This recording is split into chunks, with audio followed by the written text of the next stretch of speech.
BA third year paper first के अंतर्गत पहले हमने पढ़ा था मातृत्व की उपयोगिता की माता की उपयोगिता क्या क्या होती है और प्रजनन संस्थान के बारे में। आज पढ़ रहे हैं हम गर्भकालीन देखभाल बीए थर्ड ईयर के अंतर्गत। गर्भावस्था में गर्भवती स्त्री की देखभाल करना नितांत आवश्यक होता है ताकि माता एवं शिशु का स्वास्थ्य उत्तम रह सके, इसलिए नियमित जांच जरूरी है। गर्भावस्था में नियमित जांच हेतु पहली प्रक्रिया है गर्भवती जो स्त्री है उसका पंजीकरण करना। पहला आता है इसमें गर्भावस्था का पंजीकरण करना, यानी गर्भवती स्त्री का हर हाल में पंजीकरण नज़दीकी अस्पताल या स्वास्थ्य केंद्र में जाकर करवाना चाहिए। इस संदर्भ में वह आंगनवाड़ी कार्यकर्ता या एएनएम के संपर्क साध कर अपना पंजीकरण करवा सकती है। वहीं आंगनवाड़ी कार्यकर्ता तथा एएनएम का यही दायित्व होता है कि वह अपने जो क्षेत्र है उनके घरों में जाकर गर्भवती स्त्री का पता लगाएं तथा उनका पंजीकरण करें। उन्हें मातृ शिशु सुरक्षा कार्ड उपलब्ध करवाती है। अब आता है पंजीकरण के लाभ, यानी गर्भावस्था में जो पंजीकरण करवाते हैं उसका क्या क्या लाभ है। गर्भवती स्त्री के स्वास्थ्य को उत्तम बनाए रखने में मदद करता है। स्वस्थ शिशु को जन्म देने में सहायक होता है क्योंकि माता के स्वास्थ्य की नियमित जांच होती रहती है।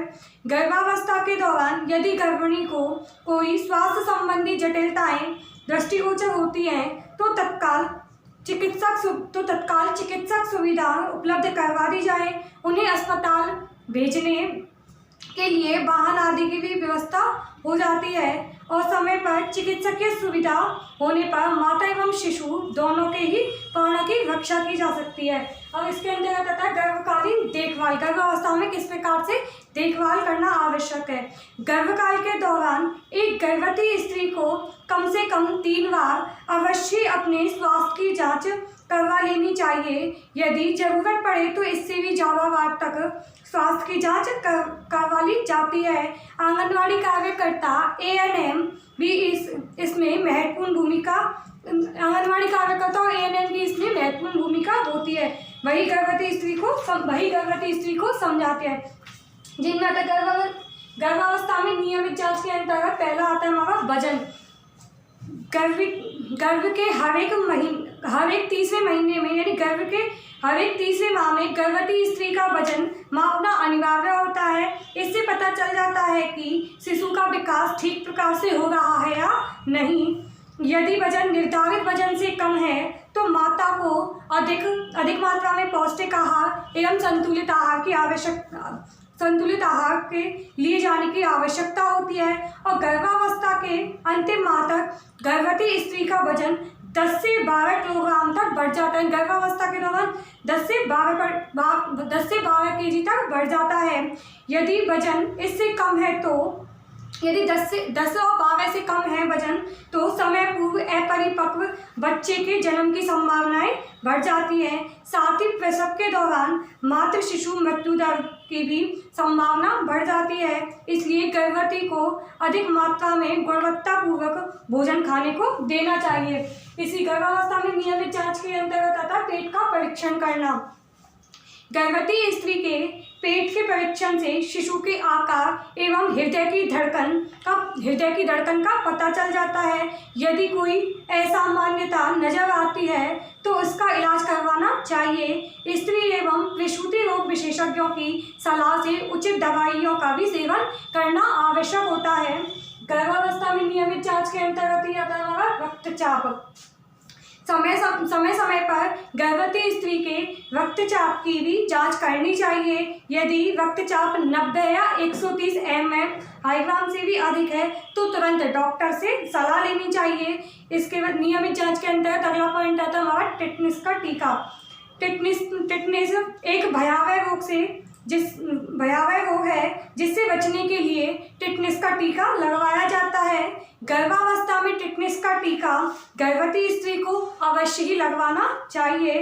पहला टिटनेस का टीका गर्भकाल के 6वें महीने तक अवश्य लगवाना चाहिए। इसके बाद 7वें माह पर दूसरा टीका लगवाना चाहिए तथा तीसरा टीका प्रसव के 1 माह पहले अर्थात 8वें माह में लगवाना अति आवश्यक होता है। फिर आता है नियमित जांच के अंतर्गत रक्त की जांच। गर्भावस्था में रक्त की जांच का किया जाना आवश्यक होता है। रक्त की जांच से हीमोग्लोबिन के स्तर का पता लग जाता है। साथ ही स्त्री का रक्त समूह कौन सा है इसका भी पता लग जाता है। हीमोग्लोबिन की जांच से रक्ताल्पता का पता चलता है। या तो गर्भावस्था के दौरान सामान्य रक्ताल्पता का होना आम बात है, मगर तीव्र रक्ताल्पता होना खतरे की निशानी माना जाता है। अब आता है रक्ताल्पता के प्रमुख लक्षण कि खून की कमी के क्या क्या लक्षण होते हैं। आंखें व पलकों के भीतरी भाग, नाखून एवं त्वचा का रंग पीला हो जाना, भूख नहीं लगना, शीघ्र थकान होना, आलस्य एवं सुस्ती का आना, बार बार लेटे रहने की इच्छा होना, पैरों तथा एड़ियों में सूजन का आना, सांस लेने में कठिनाई होना, हाथ पैर तथा कमर में पीठ की पेशियों में पीड़ादायक संकुचन होना, नींद नहीं आना, थका थका सा महसूस होना, हृदय की गति का बढ़ जाना, दृष्टि दोष उत्पन्न करना आदि रक्ताल्पता के प्रमुख लक्षण हैं। अब आते गर्भावस्था के खतरनाक संकेत है, उनका खतरनाक संकेत कौन कौन से हैं व उनका प्रबंधन किस प्रकार से किया जा सकता है।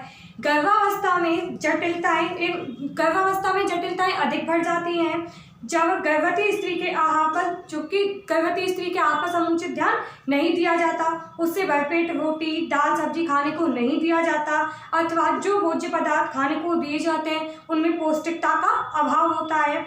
बासी भोजन, सड़े गले फल, अधिक मिर्च मसाले, गरिष्ठ भोजन भी गर्भवती स्त्री को खाने नहीं दिया जाना चाहिए। ये पहला आता है हमारा अधिक रक्ताल्पता का होना।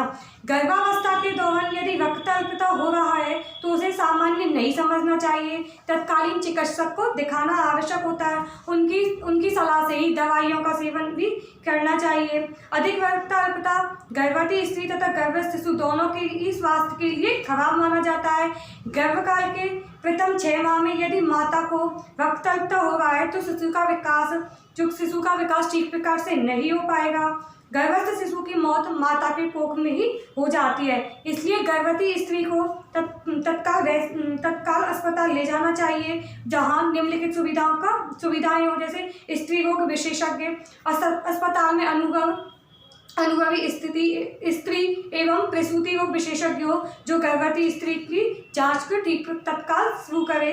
रक्तांतरण की उपलब्धता, ऑक्सीजन तथा जीवन रक्षक दवाइयाँ उपलब्ध होना, एक्सरे, सोनोग्राफी तथा लेबोरेटरी डायग्नोसिस की व्यवस्था, ऑपरेशन थिएटर आदि की व्यवस्था का होना अति आवश्यक होता है। इसके अंतर्गत संकेत एवं प्रबंधन के अंतर्गत हमारा सेकंड पॉइंट है तीव्र रक्ताल्पता, तीव्र खून की कमी। गर्भावस्था में तीव्र रक्ताल्पता होना खतरे की निशानी माना जाता है। इस स्थिति में शरीर में खून की काफ़ी कमी हो जाती है। खून की कमी के कारण शरीर की सभी कोशिकाएं एवं अंग तक O2 तथा पोषक तत्वों की पूर्ति नहीं हो पाती और न ही वर्ज्य एवं विषैले पदार्थों को सेवाओं द्वारा उत्सर्जित अंगों तक लाया जा सकता है। परिणामतः कोशिकाएं मरने, रक्ताल्पता अधिक होगी तो कोशिकाएं मरने लग जाती हैं और जीवन नाशक अंगों में भी भारी क्षति हो जाती है। हृदयघात होने की संभावना बढ़ जाती है। गर्भपात हो जाता है। गर्भस्थ शिशु की माता की कोख में ही मृत्यु हो जाती है। माता की भी जान जा सकती है एवं अन्य जटिलताएं भी उत्पन्न हो सकती हैं। अब आता है तीव्र ज्वर का होना, तीव्र बुखार का होना। गर्भवती स्त्री को यदि तेज बुखार यानी 102 डिग्री फ़ारेनहाइट से 103 डिग्री फ़ारेनहाइट हो तो लापरवाही बरतना अथवा टालमटोल करना सही नहीं माना जाता। यह स्थिति भी खतरे की निशानी मानी जाती है। बुखार उतारने के लिए बिना चिकित्सक की सलाह से दवाइयों का सेवन नहीं करना चाहिए जब गर्भावस्था 6वें माह से लेकर के 9 माह तक की हो। एंटीबायोटिक दवाइयों का सेवन करना पूर्णतः निषेध समझना चाहिए। Malaria, dengue, viral, swine flu अथवा अन्य संक्रमण के कारण बुखार भी हो सकता है, इसलिए अस्पताल ले जाकर के चिकित्सक को दिखाकर भी दवाइयों का सेवन करना आवश्यक हो जाता है। इसी के अंतर्गत आता है हमारा मूर्छा का आना।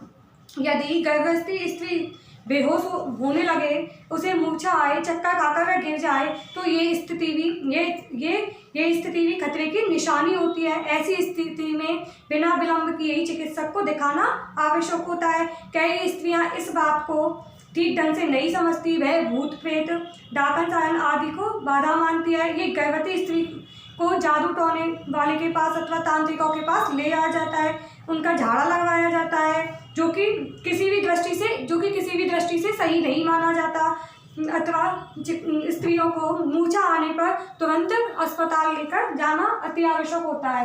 फिर संकेत एवं प्रबंधन के अंतर्गत ये आता है कि 12 घंटे से अधिक प्रसव पीड़ा का होना। यदि गर्भवती स्त्री को प्रसव पीड़ा होते हुए 12 घंटे से अधिक हो गए हैं और उसके बाद भी शिशु का जन्म नहीं हुआ हो तो इसे भी खतरा मानना चाहिए। ऐसी स्थिति में तुरंत अस्पताल ले जाना चाहिए। यदि आवश्यकता पड़े तो ऑपरेशन के द्वारा बच्चे का जन्म देने के लिए तैयार रहना चाहिए। अधिक प्रसव पीड़ा से गर्भस्थ शिशु के जान जाने का खतरा प्रबल हो जाता है। नन्हा शिशु प्रसव पीड़ा होने वाले दर्द एवं आघात को नहीं सहन कर पाता और उसकी मृत्यु माता के कोख में ही हो जाती है। माता के मरने की संभावना भी बढ़ जाती है। इसे खतरनाक स्थिति समझे तथा चिकित्सक को दिखाकर उन्हें पूर्ण परामर्श लेना अति आवश्यक हो जाता है। संकेत एवं प्रबंधन के अंतर्गत अगला आता है बिना प्रसव पीड़ा के पानी की थैली का फट जाना। अनेक बार बिना प्रसव पीड़ा के गर्भाशय में उपस्थित जो पानी की थैली होती है उसमें उल्ब तरल भरा रहता है, वह फट जाता है। यह स्थिति भी खतरनाक है क्योंकि इसी उल्ब तरल में शिशु तैरता रहता है तथा पोषण प्राप्त करता है। इसके फट जाने से शिशु का जो जन्म होता है वह कठिन हो जाता है और शिशु की जान जाने का भी खतरा बना रहता है। अतः पानी की थैली फटने पर गर्भवती स्त्री को तुरंत अस्पताल पहुंचना चाहिए। वहाँ चिकित्सक की देखरेख में ही शिशु का जन्म होता है। आवश्यकता पड़ने पर ऑपरेशन किया जाता है। अगला आता है हमारा इसके अंतर्गत सिर दर्द होना, अचानक पैरों में सूजन का आना। जब गर्भवती स्त्री प्रसूता को तीव्र सिर दर्द, आंखों से धुंधला दिखाई देना, पैरों की एड़ियों में अचानक सूजन आए तो ऐसी स्थिति को भी खतरे की निशानी मानना चाहिए। इससे मस्तिष्क में क्षति हो सकती है। माता तथा शिशु की जान खतरे में पड़ जाती है। ऐसी स्थिति में उसे तुरंत अस्पताल ले जाकर चिकित्सक को दिखाना चाहिए और आवश्यकता पड़ने पर अस्पताल में ही भर्ती करवाना आवश्यक हो जाता है। गर्भकालीन देखभाल सबसे पहले गर्भवती स्त्री का पंजीकरण करवाना। गर्भकालीन देखभाल के अंतर्गत किस प्रकार से उनकी देखभाल की जाए। गर्भावस्था में नियमित जांच का प्रयोग जिसमें वजन है, पेट का परीक्षण है, रक्तचाप, टिटनिस का टीका, रक्त की जांच और गर्भावस्था में उसके खतरनाक संकेत व उनका प्रबंधन जिसमें अधिक रक्तस्राव यानी अधिक खून का बहना, तीव्र रक्तस्राव यानी तेजी से खून की कमी होना और तीव्र ज्वर यानी अधिक 102 डिग्री फ़ारेनहाइट से 103 डिग्री फ़ारेनहाइट तक बुखार का होना, मूर्छा यानी बेहोशी का आना, 12 घंटे से अधिक का प्रसव पीड़ा होना और बिना प्रसव पीड़ा के पानी की थैली का फट जाना और इसके अंतर्गत सिर दर्द होना। इसी के अंतर्गत हमारी नेक्स्ट वीडियो के अंदर पढ़ेंगे यानी कि गर्भजांच किट का प्रयोग किस प्रकार किया जाता है और गर्भावस्था के लक्षण एवं उनके संकेत कौन कौन से लक्षण होते हैं और उनके क्या क्या संकेत होते हैं। यह अगली नेक्स्ट वीडियो के अंतर्गत पढ़ेंगे।